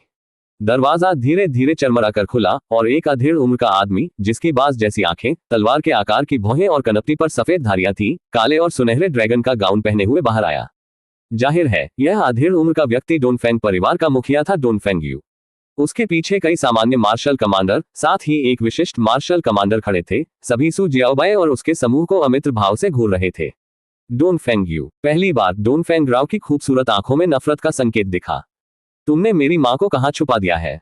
क्या तुम्हें भी पूछने की जरूरत है? आप सभी भाग गए, इसलिए उसने आपकी जगह ले ली। लेकिन मुझे बताओ, क्या तुम्हें लगता है कि एक साधारण प्राणी मेरे डोनफेंग परिवार की सजाओं को झेल सकता है? डोनफेंग यू की आवाज ठंडी और भावहीन, पूरी तरह से उदासीन थी, मानो मरने वाली उसकी पूर्व पत्नी नहीं बल्कि कोई अप्रासंगिक अजनबी हो। डोनफेंग यू कमीने। डोनफेंग राव की आंखें तुरंत लाल हो गईं और आंसू बहने लगे। वह गुस्से में चिल्ला उठी, आपको क्या लगता है आपको ये जानकारी किसने भेजी है? क्या तुमने सच में सोचा था कि मेरा डोनफेंग परिवार बेकार मूर्खों का एक समूह था? लेकिन चिंता मत करो, तुम अभी भी मेरे लिए उपयोगी हो, इसलिए मैं तुम्हें नहीं मारूंगा। लेकिन जहां तक उन दो लोगों की बात है जिन्हें तुम अपने साथ लाए थे, वे तुम्हारे साथ रहने के लिए दुर्भाग्यशाली हैं। और मैंने ये भी सुना है कि अपनी सफलता सुनिश्चित करने के लिए आप इस बार किसी असाधारण रूप से मजबूत व्यक्ति को लाए हैं। डोनफेंग आपकी नजर डोनफेंग रॉ और एल्डर फैंग से होते हुए अंततः सु जियाओबाई पर रुकी। मुझे लगता है कि वह आप ही होंगे। क्या आपको लगता है कि यह कोई और भी हो सकता है? सु जियाओबाई ने सहज मुस्कान के साथ कंधे उचकाए। वह पूर्णतया सहज था, एक परम मार्शल कमांडर का सामना करने और इतनी भयानक ताकत से पूरी तरह घिरे होने पर भी जरा सा भी डर नहीं। इतना युवा, फिर भी पहले से ही एक उन्नत मार्शल जनरल, काफी प्रतिभाशाली। बहुत बुरा, मुझे प्रतिभा की परवाह नहीं है, डोनफेंग आपने उदासीनता से कहा। कुलपति। इस समय एक उच्च पदस्थ मार्शल जनरल आगे बढ़ा। राज्यपाल और उनका बेटा आ गए हैं, उन्हें अंदर लाओ। डोनफेंग आपने आदेश दिया। कुछ क्षण बाद आकाश में दो आकृतियां दिखाई दी। एक कुलीन मार्शल कमांडर था, दूसरा एक उन्नत मार्शल मास्टर था। रूरो। पिताजी, ये वास्तव में रॉ है। जैसे ही उन्नत मार्शल मास्टर ने डोनफेंग राव को देखा, उसका चेहरा बदसूरत और लंपट खुशी से चमक उठा। जाहिर है ये घिनौना आदमी वही डोनफेंग था जिसकी आपने डोनफेंग रॉ से शादी कराई थी। अब सु जियाओबाई को आखिरकार समझ आ गया कि वह डोनफेंग परिवार से क्यों भाग गई थी। लेकिन जिस बात ने सु जियाओबाई का ध्यान और भी अधिक खींचा वही ये था कि कैसे ये घृणित उन्नत मार्शल मास्टर हवा में तैरते पारा स्टील बोर्ड पर मंडरा रहा था। यह एक मानसिक गुरु है जो आध्यात्मिक शक्ति का उपयोग करके वस्तुओं में हेरफेर करता है। अध्याय 107, जानवर का ज्वार आ रहा है। मानसिक गुरु। यह एक ऐसी अवधारणा थी जिसके बारे में सु जियाओबाई ने पहले कभी नहीं सुना था। बेस 15 पर पहुंचने और वॉरियर हॉल की लाइब्रेरी में प्राचीन ग्रंथों को पढ़ने के बाद ही उन्हें इस अद्वितीय अस्तित्व के बारे में पता चला। अधिकांश योद्धा अपनी ताकत बढ़ाने के लिए अपने शरीर, हथियारों और मार्शल तकनीकों को परिष्कृत करने पर ध्यान केंद्रित करते हैं। लेकिन साइकिक मास्टर्स अलग हैं। वे कीमियागरों से भी दुर्लभ हैं, और इस वजह से साइकिक मास्टर्स भी अविश्वसनीय रूप से भयानक हैं। अपनी अपार आध्यात्मिक शक्ति के साथ वे सीधे वस्तुओं को उठा सकते हैं, एक पल में आपका गला काट सकते हैं, इससे पहले कि आपके पास प्रतिक्रिया करने का समय हो।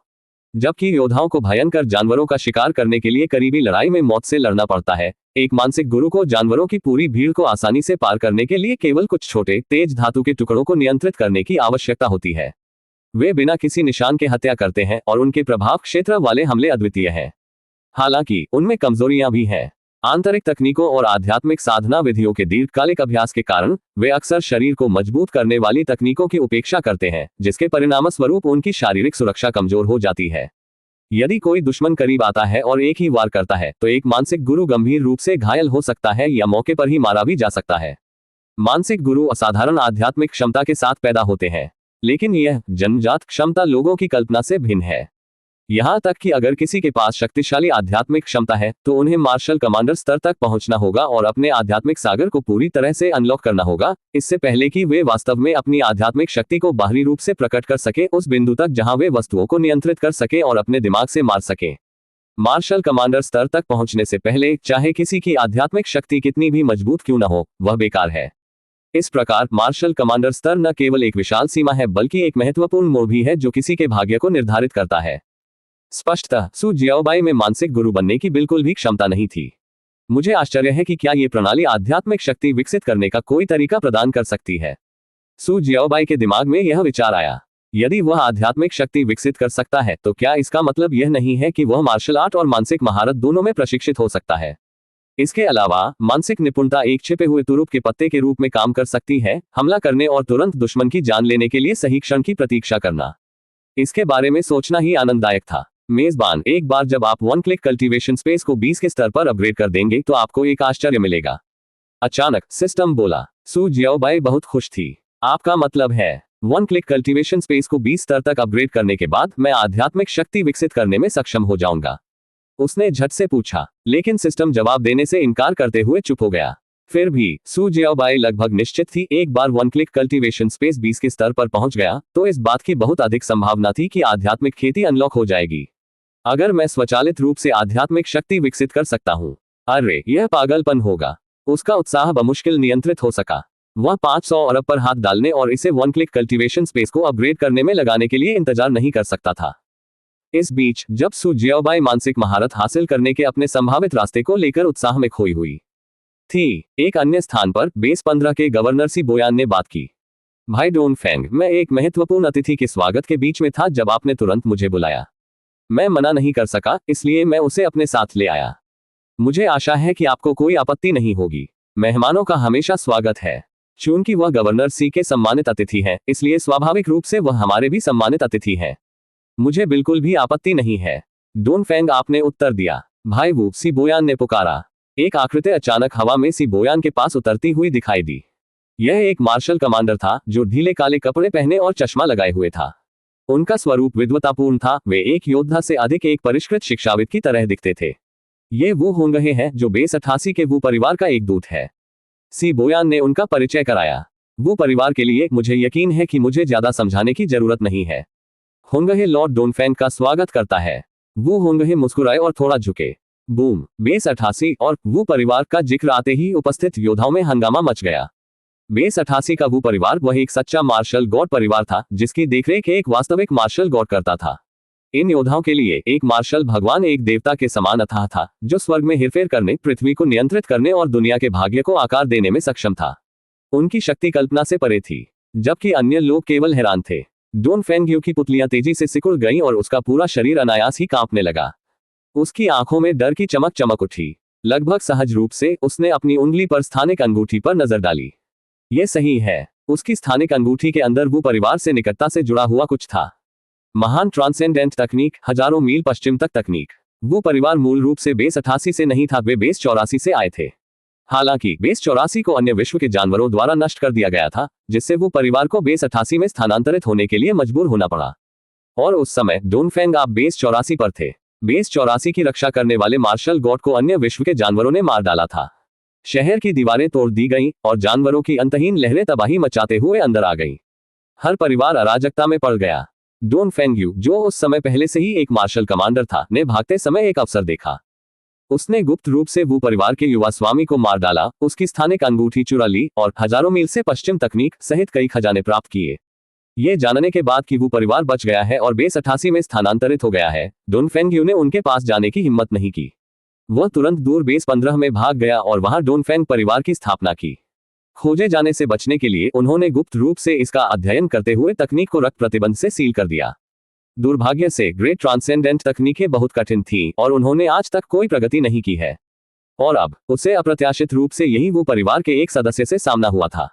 मैं यहाँ गवर्नर सी के साथ बेस 88 और बेस 15 के बीच एक व्यापार मार्ग स्थापित करने पर चर्चा करने आया हूँ। अगर इससे कोई असुविधा होती है तो मैं क्षमा चाहता हूँ। वो होंगे मुस्कुराए और अपने हाथ जोड़ लिए। कोई समस्या नहीं डोनफेंग, आपने जल्दी से खुद को तैयार कर लिया।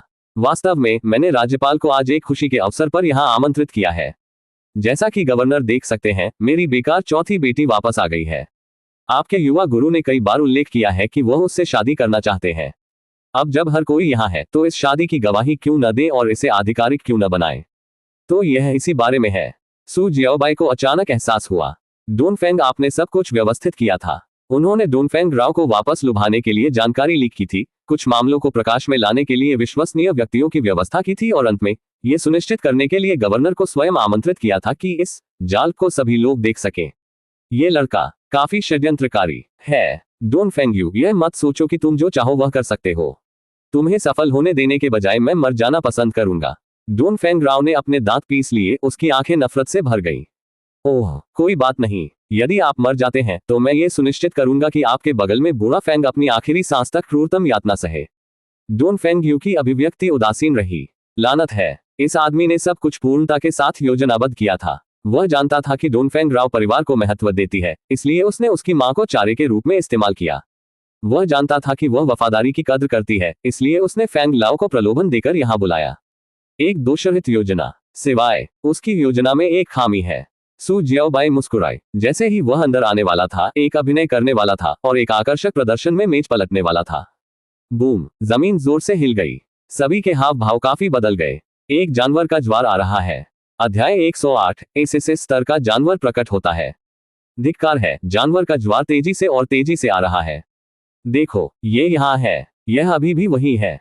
Feng Bai Tianhu. तारांकन। Feng Bai Tianhu. Feng Bai Tianhu कहानी में एक नामित जानवर, संभवतः एक शक्तिशाली या पौराणिक प्राणी। वे सभी यहाँ हैं। पिछले साल मरने वाले 3 एसएस रैंक वाले जानवर वापस आ गए हैं। रुको, मुझे ऐसा क्यों लगता है कि यह आयामी दरार और भी बड़ी हो गई है। उद्धरण चिन्ह डॉट डॉट डॉट उद्धरण चिन्ह। भूकंप के झटके अब भी जारी थे। बेस 15 की दक्षिणी दीवारों पर सभी योद्धा जो लगातार जानवरों के ज्वार के लिए तैयार थे, उन्होंने अपनी निगाहें 30 किलोमीटर दूर एक बिंदु की ओर घुमाई। वहां अंतरिक्ष में एक विशाल, अनियमित, हीरे के आकार का चीरा मंडरा रहा था, मानो किसी चीज ने उसे हिंसक तरीके से तोड़ दिया हो। एक आकस्मिक फोटोशॉप गड़बड़ी की तरह दरार के भीतर प्रदर्शित दृश्य अपने परिवेश से पूरी तरह से अलग था, जैसे कि यह पूरी तरह से अलग दुनिया से संबंधित हो। फोटोशॉप गड़बड़ी पीएस ये संदर्भित करता है कि किस तरह से अंतरिक्ष समय की दरार अप्राकृतिक दिखती है, एक खराब संपादित छवि की तरह। एक के बाद एक विशाल जानवर प्रत्येक सैकड़ों मीटर ऊंचे आसमान की ओर ऊंचे दरार से निकलने लगे। इनमें बेस 15 के योद्धाओं के कई परिचित चेहरे भी थे। 3 एसएस रैंक वाले जानवर, 7 एस रैंक वाले जानवर। उनके द्वारा उठाए गए प्रत्येक कदम से जमीन कांपने लगी। प्रत्येक गगनचुंबी गर्जना ऊपर के बादलों को चीर देती है। उनकी वहशी, खून की प्यासी आंखें दूर स्थित विशाल दीवारों पर टिकी हुई थी। वह मानव गर्ज जिसे वे 177 हमलों और अनगिनत मौतों के बाद भी जीतने में असफल रहे थे। इस बीच डोनफेंग परिवार की संपत्ति में डोनफेंग यू, सी बोयान और वू हुंगे सभी ने महसूस किया कि उनके भाव बदल गए हैं। एक पल में उनकी आकृतियां आसमान की ओर उड़ गईं। जैसा कि अपेक्षित था, ये वे ही हैं। हवा में ऊंचे उन्होंने दूर दहाड़ते जानवरों की ओर देखा। वहां सभी परिचित चेहरे थे। वे वर्षों से इन जानवरों को मार रहे थे, फिर भी वे हर बार फिर से प्रकट हो जाते थे। और प्रत्येक पुनरुत्थान के साथ उनकी संख्या में वृद्धि ही हुई। अगर वे आना चाहते हैं तो उन्हें आने दें। उन्हें मारना आसान है। डोनफेंग यू की आवाज ठंडी थी। एसएस रैंक वाले जानवर केवल विशिष्ट मार्शल कमांडरों के समकक्ष थे। अतीत में अंतिम मार्शल कमांडर स्तर तक पहुंचने से पहले उसने उनके खिलाफ लड़ने के लिए संघर्ष किया था। अक्सर उसे अन्य कुलों के साथ सेना में शामिल होने की आवश्यकता होती थी। लेकिन जब से उन्हें सर्वोच्च मार्शल कमांडर का पद प्राप्त हुआ, उन्होंने सभी जानवरों को आसानी से कुचल दिया। जब भी ज्वार आता, वो उन्हें मिटा देता और जहां से वे आए थे उन्हें वापस भेज देता। एक छोटा सा रैंक अंतर, फिर भी सत्ता में अंतर अथाह था। यही कारण है कि बेस 15 पशु ज्वार से किसी भी वास्तविक खतरे के बिना इतने वर्षों तक फलने फूलने में सक्षम रहा। कम हताहतों के साथ अधिक योद्धा बच गए, जिससे आधार और भी तेजी से विकसित हो सका। क्या वह दूसरी दुनिया का प्रवेश द्वार है? अचानक उन तीनों के पीछे से आवाज आई। वे चौंककर पलट गए। उनके पीछे खड़ी, हवा में मंडराती हुई सू जियाओबाई विदेशी दुनिया की ओर जाने वाले विशाल अंतरिक्ष समय के अंतर को देख रही थी। ये बच्चा हमारे पीछे कब आया? हमने उसे बिल्कुल भी नहीं समझा। वह वास्तव में एक मार्शल कमांडर है। डोनफेंग यू, सी बोयान और वू हुंगे सभी स्तब्ध थे। उनमें से किसी ने ध्यान नहीं दिया कि सू जियाओबाई उनके पीछे कब पहुंची। इससे भी अधिक आश्चर्य की बात यह है कि उन्हें यह एहसास ही नहीं हुआ कि उनकी असली ताकत वास्तव में मार्शल कमांडर स्तर पर थी। उनमें केवल एक उच्च पदस्थ मार्शल जनरल की आभा झलक रही थी, फिर भी उनमें से कोई भी उन्हें भेदने में कामयाब नहीं हुआ था। इसका मतलब था, इस आदमी के पास सांस लेने की एक विशेष तकनीक थी जिसे वे भी भेद नहीं सकते थे। तो दूसरी दुनिया ऐसी ही दिखती है। बेस 18 के विपरीत, जहां विदेशी दुनिया का प्रवेश द्वार नजरों से ओझल था और कोई नहीं जानता था कि जानवर कहां से आए हैं, बेस 15 पर दरार हर समय पूरी तरह से दिखाई दे रही थी। एक ही नजर में कोई भी दूसरी तरफ से हर हलचल देख सकता था। 3 SS रैंक वाले जानवर, 7 S रैंक वाले जानवर, ये निश्चित रूप से बेस 18 से अधिक भयानक है। सू जियाओबाई आहें भरने के अलावा कुछ नहीं कर सकी। सू, सरसू, वो, नीचे, डोनफेंग रॉ और एल्डरफैंग सू जियाओबाई को आकाश में प्रकट होते देखकर क्षण भर के लिए स्तब्ध रह गए। क्या वह कुछ दिन पहले ही एक उच्च रैंकिंग मार्शल जनरल नहीं था? वह पहले ही मार्शल कमांडर स्तर तक कैसे पहुंच गया? मार्शल कमांडर हो या न हो, एक साधारण कमांडर अभी भी मेरी नजर में एक बड़ी चींटी से ज्यादा कुछ नहीं है। डोनफेंग, आपकी निगाहें ठंडी हो गई। वह सू जियाओबाई को तुरंत मारने के लिए तैयार था। उसके लिए निकट आने वाला पशु ज्वार चिंता करने लायक भी नहीं था। एक परम मार्शल कमांडर के रूप में वह जितने चाहे उतने SS और S रैंक वाले जानवरों का वध कर सकता था।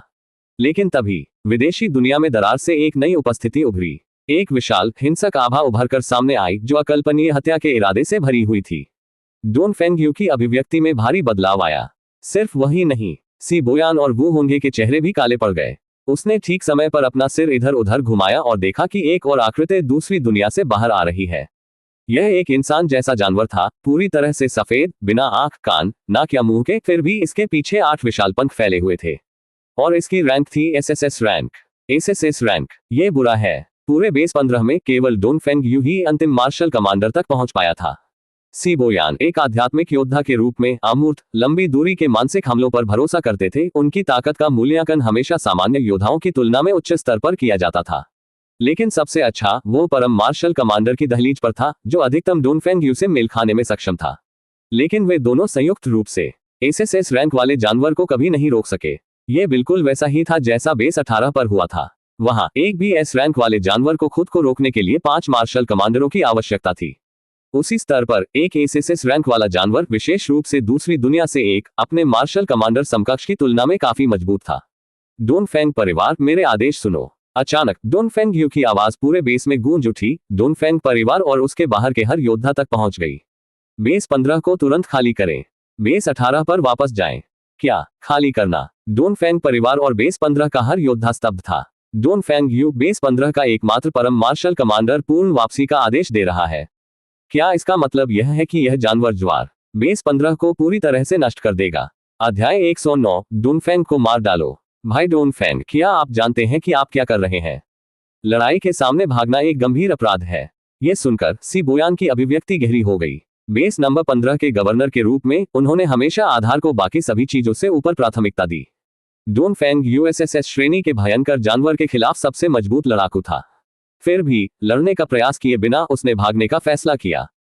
केवल खुद और अन्य 2 परिवारों के शेष कुलीन मार्शल कमांडरों के साथ वे संभवतः SSS श्रेणी के जानवर से कैसे बच सकते थे? गवर्नर, क्या आपको अब भी लगता है कि हमारे पास मौका है? डोनफेंग यू ने पहले ही अपना संयम वापस पा लिया था। आप और मैं दोनों ने पहले सीधे SSS श्रेणी के जानवर का सामना किया है। आपको पता होना चाहिए कि वे कितने शक्तिशाली हैं। भले ही हम बेस नंबर 15 में हर मार्शल आर्टिस्ट को एक साथ बांध दें, फिर भी हमारे पास SSS श्रेणी के जानवर के खिलाफ कोई मौका नहीं होगा। सी बोयान की अभिव्यक्ति चमक उठी। डोनफेंग, आप सही थे। SSS श्रेणी के जानवर बहुत ताकतवर थे। भले ही कई परम मार्शल कमांडर सेना में शामिल हो गए, फिर भी वे किसी को नहीं हरा सके। यदि जानवर उन्मत्त अवस्था में प्रवेश करता है तो परम मार्शल कमांडर भी गिर सकते हैं। एक समय था जब बेस नंबर 15 डोनफेंग यू के एक परम मार्शल कमांडर के रूप में आगे बढ़ने से पहले विशिष्ट मार्शल कमांडरों के अथक संघर्ष के माध्यम से वार्षिक पशुज्वार से बमुश्किल बच पाया था। यदि SSS श्रेणी के जानवर बेस में पर्याप्त अंतिम मार्शल कमांडरों के होने के बाद ही उभरे होते तो उनके पास एक मौका हो सकता था। लेकिन अब केवल डोनफेंग यू शीर्ष पर खड़ा है। जिस क्षण एक SSS श्रेणी का जानवर दिखाई दिया, उसे रोकने का कोई रास्ता नहीं था। डोनफेंग, आप हमेशा निर्णायक रहे थे। बेस नंबर 84 पर भी उन्होंने यही काम किया था। जैसे ही उसे लगा कि चीजें दक्षिण की ओर जा रही हैं, वह बिना किसी हिचकिचाहट के भाग गया। वह उन मूर्खों की तरह नहीं थे जिन्होंने उन लोगों के लिए अपनी जान जोखिम में डाल दी जिनका उनसे कोई लेना देना नहीं था। उनका अपना जीवन सर्वोच्च प्राथमिकता थी। लॉर्ड डोनफेंग आधार छोड़ रहे हैं। अगर वह भाग गया तो हमारा क्या होगा? हमारा सबसे मजबूत योद्धा भाग रहा है। हम इस हिंसक ज्वार का सामना कैसे कर सकते हैं? आधार संख्या 15 बर्बाद हो गया है। उद्धरण चिन्ह ... उद्धरण चिन्ह। बेस नंबर 15 के मार्शल आर्टिस्ट बेहद निराश थे। यदि डोनफेंग यू भी दौड़ रहा था तो इसका मतलब था कि यह पशुज्वार उससे कहीं अधिक भयानक था जितना उन्होंने कभी सोचा होगा। यह कोई दुर्लभ घटना नहीं थी। आधार संख्या 84 का भी यही हश्र हुआ था। बेस नंबर 84 आज तक खंडहर बना हुआ है। अगर इसे दोबारा बनाया भी गया तो इसका कोई मतलब नहीं होगा। खतरों को दबाने के लिए किसी मार्शल देव स्तरीय व्यक्ति के बिना पुनर्निर्माण पूरी तरह से समय की बर्बादी होगी। पशु ज्वार हर वर्ष आता था। अगर वे इसे मारने में कामयाब भी हो गए तो अगले साल का क्या होगा? और यदि एसएसएस श्रेणी का जानवर मारा भी गया तो वह अगले वर्ष फिर से जीवित हो जाएगा। स्पष्ट रूप से कहें तो जिस क्षण एसएसएस श्रेणी का जानवर प्रकट हुआ, बेस नंबर 15 गिरने के लिए अभिशप्त था। डोनफेंग परिवार का शक्तिशाली मुखिया, एक परम मार्शल कमांडर, और आप इतने कायर हैं। उसी समय सू जियाओबाई बोली। उनके शब्द निर्दयी थे क्योंकि उन्होंने खुले तौर पर डोनफेंग यू का मजाक उड़ाया था। बूम! डोनफेंग यू की अभिव्यक्ति ठंडी हो गई। बिना किसी हिचकिचाहट के उसने सू जियाओबाई पर अपनी तलवार घुमा दी। वह लंबे समय से सू जियाओबाई को मारना चाहता था, लेकिन एसएसएस श्रेणी के जानवर की उपस्थिति ने उसे विलंबित कर दिया था। अब सू जियाओबाई की बातें सुनकर उनका गुस्सा बेकाबू हो गया। वह पीछे नहीं हटा और तुरंत हमला कर दिया। एक परम मार्शल कमांडर की तलवार का वार आकाश में चमकती रोशनी की तरह था। 0.1 सेकंड से भी कम समय में आसपास की ऊर्जा हिंसक रूप से खींची गई और डोनफेंग यू के ब्लेड पर संघनित हो गई। उसके क्रोध से प्रेरित होकर उसकी शक्ति फूट पड़ी। मरना! यह वार इतना तेज था कि वहां मौजूद कोई भी शख्स प्रतिक्रिया नहीं दे सका। यहां तक कि सावधानी से पकड़े गए सिबोयान भी प्रभाव के एक हिस्से को अवशोषित करने के लिए केवल एक त्वरित मानसिक बाधा बना सकते थे। चकमा देना असंभव था। फिर भी सू जियाओबाई ने इसे पकड़ लिया। उनके सिस्टम पैनल ने उन्हें बोर्ड भर में एक परम मार्शल कमांडर के स्तर पर रखा था, और वही उनकी आधार शक्ति थी। अनगिनत लेसर ट्रांसेंडेंट तकनीकों द्वारा उसे बढ़ावा देने के साथ यहां तक कि डोनफेंग यू का भी उससे कोई मुकाबला नहीं होगा। उस पर गुप्त हमला शुरू करने की कोशिश की जा रही है। हंसने योग्य! एक पल में सू जियाओबाई का blade, sculpted moon AJIO dragon, साकार हो गया। अचल राजा, एकीकृत कानून, शानदार सन स्लैश, सूर्य का पीछा करने की तकनीक, 5 सर्वोच्च तकनीकें, सितारा बिखरने वाली शक्ति, आभा अभिसरण की हत्या, उद्धरण चिन्ह ... उद्धरण चिन्ह। उसी समय सू जियाओबाई ने अपनी सभी लेसर ट्रांसेंडेंट तकनीकों को सक्रिय कर दिया। वे कहते हैं कि मात्रा गुणवत्ता की ओर ले जाती है। जब कोई लेसर ट्रांसेंडेंट तकनीकों में पर्याप्त महारत हासिल कर लेता है और उनके तालमेल को समझ लेता है तो उसकी पूरी ताकत ऊंचे स्तर पर पहुंच जाती है। इस समय सू जियाओबाई की आभा 5 गुना से भी अधिक बढ़ गई। स्लैश! उसका प्रहार धीमा लग रहा था, लेकिन वास्तव में बिजली तेज था। जिस क्षण डोनफेंग यू ने अपना ब्लेड निकाला, सू जियाओबाई पहले से ही वहां मौजूद थी, अपनी सभी तकनीकों से युक्त होकर सीधे नीचे गिर रही थी। बूम! एक गगनभेदी विस्फोट ने युद्ध क्षेत्र को हिलाकर रख दिया। भयानक सदमे की लहर उठी जो सभी दिशाओं में बाहर की ओर फैल गई। परम मार्शल कमांडरों के बीच की लड़ाई मानव आकार के परमाणु बमों के टकराव से अलग नहीं थी।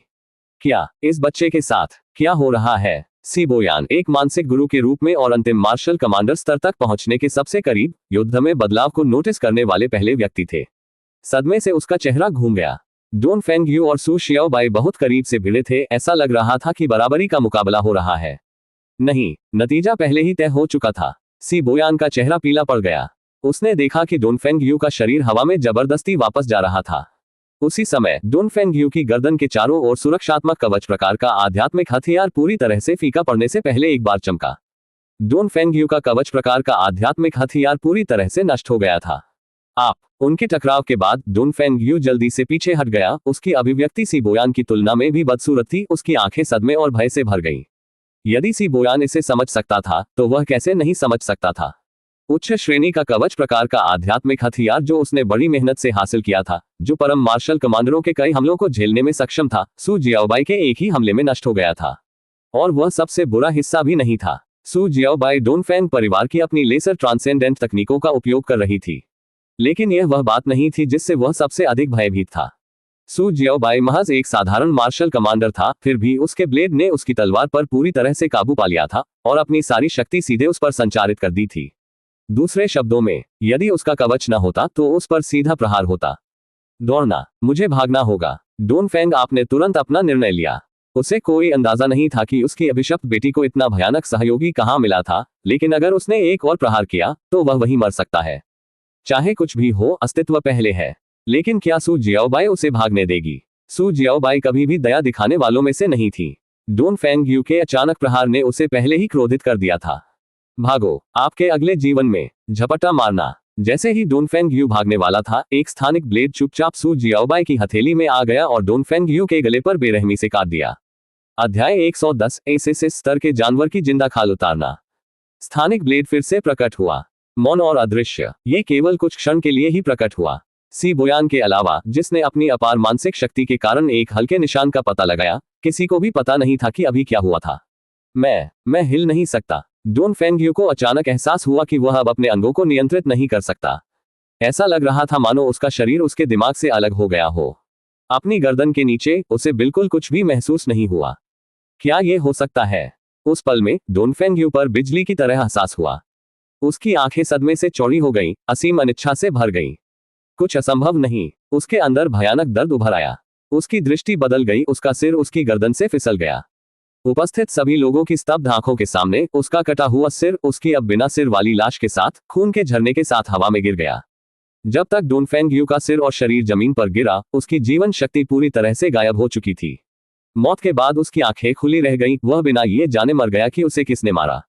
कुलपति, मेरे नाथ, मालिक, नीचे से सदमे की चीखें फूट पड़ी।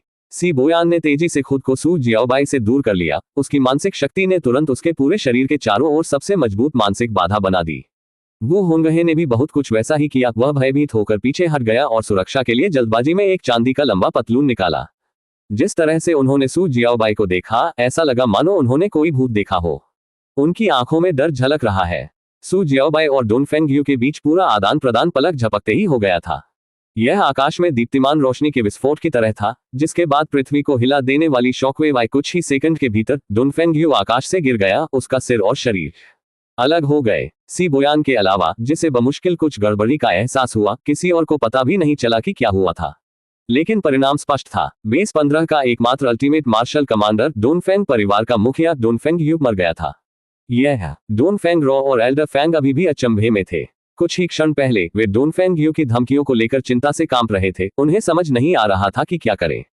लेकिन पलक झपकते ही एक जानवर का ज्वार फूट पड़ा था। आकाश में एक भयानक शक्ति का विस्फोट हुआ था और फिर डोन फेंग आप मर चुके थे। यदि उन्होंने अपनी आंखों से उसके शरीर को 2 भागों में विभाजित नहीं देखा होता, तो उन्हें कभी विश्वास नहीं होता कि बेस 15 का सबसे शक्तिशाली योद्धा इतनी आसानी से मर गया। और जिस बात ने उन्हें सबसे ज्यादा चौंका दिया वह ये थी कि जिसने डोन फेंगयू को मारा था वह कोई और नहीं बल्कि मिस्टर थे सू, वह आदमी जिसे वे यहाँ लाए थे। वे जानते थे कि सू जियाओबाई शक्तिशाली थी, एक उच्च पदस्थ मार्शल जनरल जो अपने स्तर से ऊपर के दुश्मनों को मारने में सक्षम है। लेकिन उन्होंने कभी नहीं सोचा था कि वह इतना शक्तिशाली होगा। वह एक सच्चा अल्टीमेट मार्शल कमांडर था, और फिर भी वह वैसे ही मारा गया था, मानो वह महज एक मुर्गे से ज्यादा कुछ न हो। वरिष्ठ, कृपया शांत रहें। डोन फेंगयू के साथ मेरा कोई गहरा संबंध नहीं था, हम आकस्मिक परिचितों से ज्यादा कुछ नहीं थे, सी बोयान ने जल्दी से समझाया। उसने संयमित अभिव्यक्ति बनाए रखने की कोशिश की, लेकिन उसके माथे पर पड़ रहे ठंडे पसीने ने उसकी आंतरिक घबराहट को उजागर कर दिया। वह अपने मन से डर गया था। अधिक मजबूत, यदि वह सू जियाओबाई के पहले हमले का मुकाबला करने में कुछ हद तक आश्वस्त था, तो जिस तकनीक ने वास्तव में डोन फेंगयू का सिर काट दिया था, वह उसकी समझ से परे थी। अब भी उसे इस बात का कोई अंदाजा नहीं था कि डोन फेंगयू को किसने मारा था।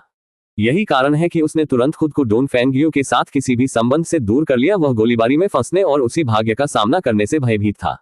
आखिरकार यह एक ऐसा व्यक्ति था जो एक परम मार्शल कमांडर को सहजता से मार सकता था। अगर सू जियाओबाई उसे मारना चाहती, तो उसके बचने का कोई रास्ता नहीं था।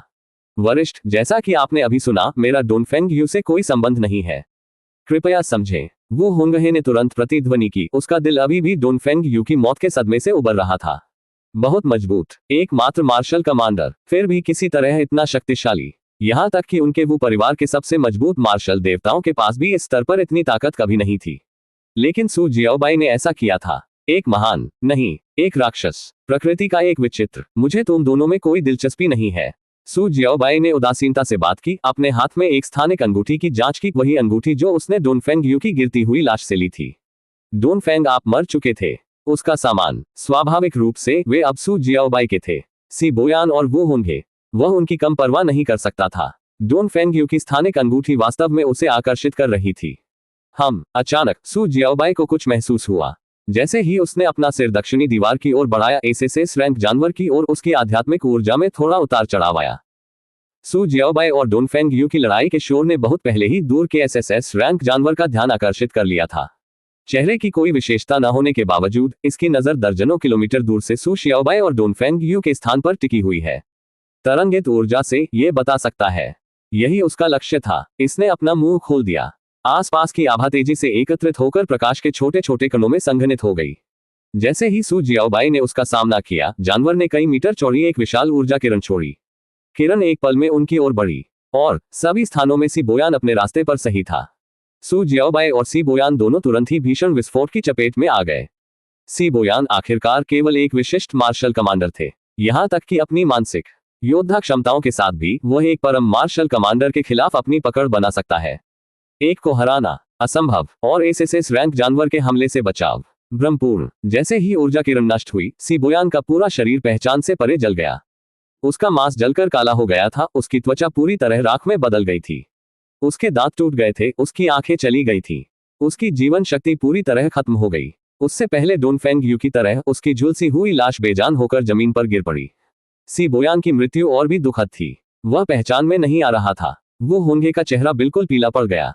लेकिन तभी उसे अचानक कुछ महसूस हुआ। उसकी नजर विस्फोट से घिरी दूसरी आकृति की ओर गई।